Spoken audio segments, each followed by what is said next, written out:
오늘 읽으신 본문 히브리서 10장 26절로 39절 말씀을 통해서 믿음을 가진 자라고 하는 제목으로 함께 말씀을 나누기를 원합니다.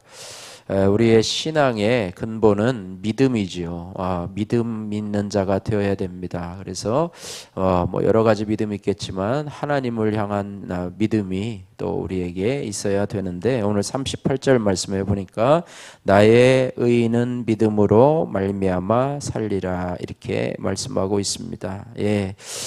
우리는 믿음으로 사는 사람이고, 또 그것을 하나님께서 의인이라 칭해 주고 있다고 하는 것입니다. 그래서 우리가 이 땅을 믿음으로 살려면, 믿음을 가진 자는 어떻게 살아가야 되는가, 오늘 본문 말씀을 통해서 살펴보고 또 기도하기를 원합니다. 믿음을 가진 자는요, 고의로 짓는 죄를 피하는 자라고 하는 것을 오늘 교훈해 주고 있는데요, 오늘 26절에서 31절 말씀에 그 부분에 대해서 말씀을 하고 있습니다. 26절 말씀 보니까 우리가 진리를 아는 지식을 받은 후에 짐짓 죄를 범한 즉 다시 속죄하는 죄사가 없고, 이렇게 말하고 있습니다. 여기서 짐짓이라고 하는 말은 고의적으로 또 의도적으로라고 하는 의미를 갖고 있습니다. 우리가 하나님의 은혜를 받고 짐짓, 고의로 범한 죄를 범한 즉, 이렇게 얘기하면서 다시 속죄하는 죄사가 없고, 또 27절에 오직 무서운 마음으로 심판을 기다리는 것과 대적하는 자를 태울 맹렬한 불만이 있으리라. 참 무서운 구절이죠. 또 28절 말씀에 28절 29절 말씀 같이 읽겠습니다.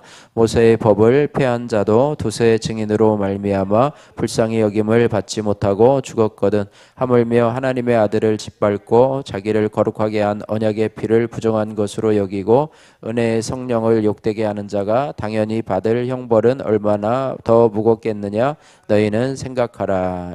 하나님의 아들을 짓밟고 자기를 거룩하게 한 언약의 피를 부정한 것으로 여기고 은혜의 성령을 욕되게 한 자가 당연히 받을 형벌은 얼마나 더 무겁겠느냐, 이렇게 말하고 있습니다. 이게 형벌에도 어떻게 보면 형벌에도 단계가 있다고 그러잖아요. 여러분, 지옥에 대한 어떤 유튜브에서 동영상을 보아도 거기에도 똑같은 형벌이 아니라요, 차별이 있다는 것을 보는데, 하나님의 은혜를 받고 믿음 생활하다가 이제 고의적으로 죄를 범하고 믿음에서 떠나고 하는 것은 하나님의 아들을 짓밟는 것이다. 또 은혜의 성령을 욕되게 하는 것이다. 또 자기를 거룩하게 한 언약의 피를 부정하게 한 것이다. 그냥 안 다니는 사람, 그냥 교회를 안 다니고 하나님 믿음이 없는 사람과 믿음을 갖고 있다가 그 믿음을 배반하고 세상에서 또 나가서 한 사람과는 그 차별이 다르다는 것을 오늘 이 억양에서요, 얼마나 무섭게 얘기하고 있는지 모르겠습니다. 그래서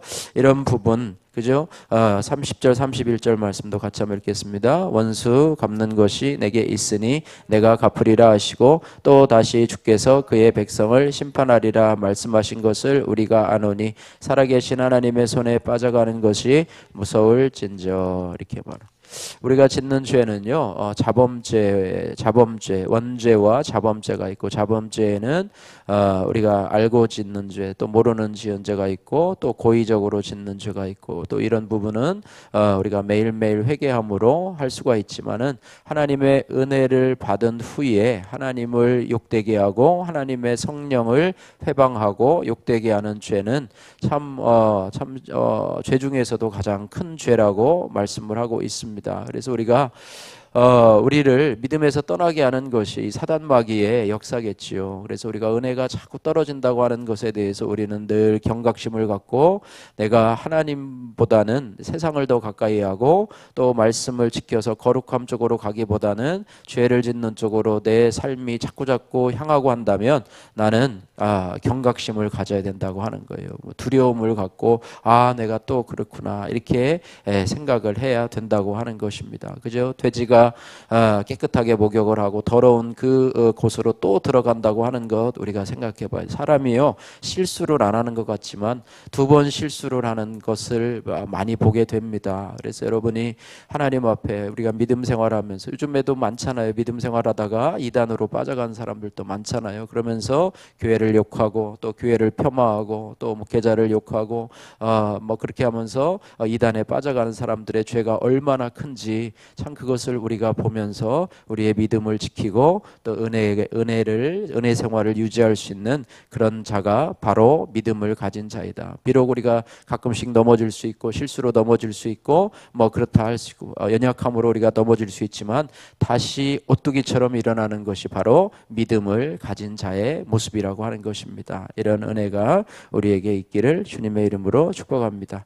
자, 두 번째로 믿음을 가진 자는 큰 상을 바라보며 고난을 견디는 자입니다. 오늘 32절에서 35절 말씀인데요. 이들에게 이 사도 바울이 이야기를 하고 있습니다. 32절 말씀 보시면 전날에 너희가 빛을 받은 후에 고난의 큰 싸움을 견디어낸 것을 생각하라. 고난은요. 마귀가 사단이 우리에게 줄 때는 그 고난으로 믿음을 넘어뜨리려고 주잖아요. 그런데 우리 믿음을 가진 자들은 그 고난을 아무리 큰 고난이라도 견디어서 이겨낼 수 있는 그런 내적인 영적인 근육이 있는 사람이라고 하는 것입니다. 그래서 때로는 고난 때문에요 비방과 환난을 당하고 사람에게 구경거리가 되고 뭐 이렇게 당하지만은 우리가 그것을 인내하고 참는 이유는 34절에 보니까 더 낮고 영고한 소유가 있는 줄 우리가 알미라 이렇게 말하고 있습니다. 이것을 바라보는 것이 바로 믿음이지요. 나에게 더 좋은 것이 있다. 이 땅에서보다 더 나은 천국의 소망을 바라보는 것이죠. 그래서 35절에 사도 바울은 그러므로 너희 담대함을 버리지 말라. 세상 사람들이 우리를 비방하고 조롱하고 우리의 믿음을 폄하한다 할지라도 너희가 알지 못해서 그런 것이다. 너희가 그것을 경험하지 못해서 너희는 믿음이 없고 소망이 없으니 불쌍히 여기는 마음을 가지며 내가 그것에 그래 내 참 불쌍한 사람이지 라고 해서 거기에 동조해 나가다가는 우리의 믿음을 빼앗길 수밖에 없다라고 하는 것입니다. 그래서 믿음을 가진 자는 고난을 잘 견디면서 기쁨으로 잘 견디면서 살아갈 때 하나님께서 우리에게 상 주시는 것을 하나님의 큰 상이 기다리고 있음을 우리가 믿는 믿음으로 살아가는 자다 이렇게 말씀하고 있습니다. 여러분들이 지금 어떤 고난을 당하고 있습니까? 그러면 하나님께서 여러분이 잘 인내한 자에게 상 주시는 주님이심을 믿으시기를 주님의 이름으로 축복합니다. 세 번째로 믿음을 가진 자는 하나님의 뜻을 성실히 행하며 인내하는 자라고 하는 거예요. 오늘 36절에서 39절 말씀을 보니까 오직 의인은 이 하박국 선지자의 말을 인용해서 성도들에게 이 히브리서 기자 사도 바울은 성도들에게 오직 의인은 믿음으로 말미암아 살리라 이렇게 말씀하고 있습니다. 우리가 흔히 의인이라고 하면 세상에서 의인이라고 하고 뭐 의인상을 주잖아요. 그러면 어려운 처지에 당한 사람에게 자신의 몸을 던져서 그 사람을 건져낸 사람을 의인이라고 그러고 또 의인상을 주어지고 이렇게 하는 것인데요. 성경에서 말하는 의인은 하나님의 뜻을 행하고 하나님의 말씀을 순종하고 그 일을 지속하고 그러면서 그것이 이루어질 줄로 믿고 기다리는 사람이다 이렇게 말씀하고 있습니다. 그래서 하나님의 뜻을 한 번 행한 후에 그 결과에 따라서 일이 일비하지 않고 하나님의 뜻을 성실히 행하고 우리의 삶 속에서 성실히 행하고 그 하나님의 뜻이 이루어지기를 믿음으로 바라보고 인내하는 사람이다 이렇게 말씀하고 있습니다. 그래서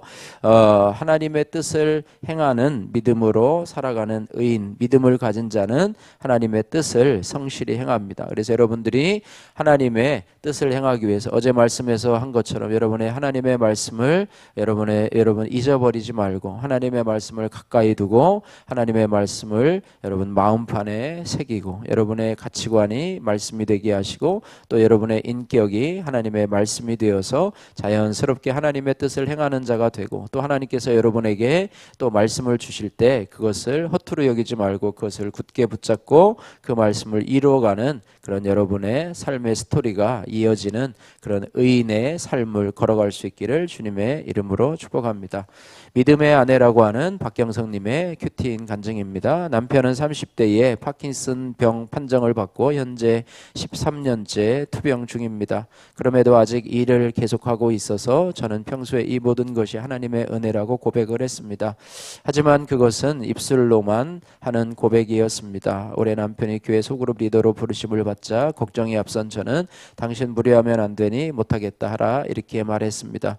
그러던 어느 날 새벽에 호흡곤란이 온 남편이 저를 깨웠습니다. 저는 너무 놀라 급히 119를 불렀고요. 남편은 구급차 안에서 그날의 큐티노트 방송 설교를 구급대원들과 함께 들으며 응급실로 실려갔습니다. 병원에 도착해서도 숨쉬기 힘들어하던 남편은 제게 이러다 천국 갈 수 있으니 오늘 큐티 말씀을 읽어달라 이렇게 했습니다. 저는 말씀을 읽어주면서도 하나님께 아직 남편을 데려가시면 안 된다고 떼부리는 기도를 했습니다. 감사하게도 그날 오후에 남편의 호흡이 정상적으로 돌아와 퇴원을 할 수 있었습니다. 집에 돌아온 저는 남편에게 당신 몸 상태가 이런데도 소그룹 리더를 할 생각이야? 라고 물었습니다. 남편은 사명을 감당해야 한다고 했고 저는 못마땅하지만 못 이기는 척 수긍했습니다. 그 후 저는 말씀을 듣다가 남편의 사명을 방해한 죄가 깨달아 저 회개하게 되었습니다. 남편을 걱정하는 말 이면에는 사실 내가 힘들어지기 싫은 마음이 있었습니다. 또한 내 삶을 책임져 주시는 하나님을 믿지 못해서 마음이 불안했던 것임을 깨닫게 되었습니다. 그제서야 저는 구원보다 더 크고 가치 있는 일이 없음을 인정하게 되었고 남편을 잘 보살피겠다고 눈물로 기도했습니다. 진리를 아는 지식을 받았으나 여전히 편하게 살고 싶어 생명의 주관자이신 하나님을 의심한 저의 죄를 회개합니다.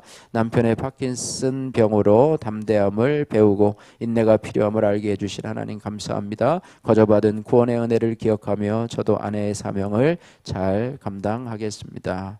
적용하기 매일 아침 큐티를 마치며 소그룹 리더로 사명을 감당하는 남편을 위해서 기도하겠습니다. 남편의 건강을 위해 직접 요리하여 밥을 차리겠습니다. 바라기는 저와 여러분들이 믿음을 가진 자가 되어서 이 땅에서 오직 의인은 믿음으로 말미암아 살리라 말씀하시면서 하나님을 늘 가까이 하시며 여러분 하나님의 말씀을 붙잡고 어떤 고난이 올지라도 그 고난을 믿음으로 이기고 승리하며 상 주실 하나님을 바라보는 믿음으로 승리하시는 저와 여러분들 되기를 주님의 이름으로 축복합니다. 기도하겠습니다. 사랑의 하나님 아버지 감사합니다. 하나님 아버지 우리에게 믿음을 주옵소서. 하나님 아버지 더 강한 믿음을 주옵소서. 우리들에게 구원 얻을 믿음을 주셨는데 하나님 세상은 자꾸 마귀와 사단은 우리를 자꾸 세상으로 유혹하려고 하나님 우리를 아버지 하나님이여 자꾸 유혹하고 있습니다. 이런 유혹에 빠지지 않게 하시고 우리가 우리에게 은혜를 주시고 우리를 위해서 피 흘려 주신 예수 그리스도를 믿는 믿음을 굳게 잡게 하시고 이 믿음을 하나님 아버지 버리거나 떠나지 않도록 하나님께서 저희들에게 은혜 위에 은혜를 덧입혀 주옵소서. 고난이 올 때라도 하나님 고난을 통해서 하나님의 뜻을 발견하고 또 인내하며 주의 뜻을 이루는 저희들이 될지언정 고난을 통해서 세상으로 아버지 원망하고 불평하고 떠나가는 저희들 되지 않게 하여 주옵소서. 하나님 아버지 하나님의 뜻은 우리를 구원에 이르는 것이고 뒤로 물러가는 자를 기뻐하지 않는다고 말씀하였습니다. 하나님 아버지 우리가 믿음으로 늘 전진하게 하시고 우리의 믿음이 더 성장하게 하시고 우리의 믿음이 더 견고하여져서 세상의 유혹에 또 하나님의 말씀에서 벗어난 것에 하나님 우리가 마음을 두고 가치를 두고 그것에 마음을 빼앗기지 않도록 도와주옵소서. 예수님 거룩하신 이름으로 기도드립니다. 아멘.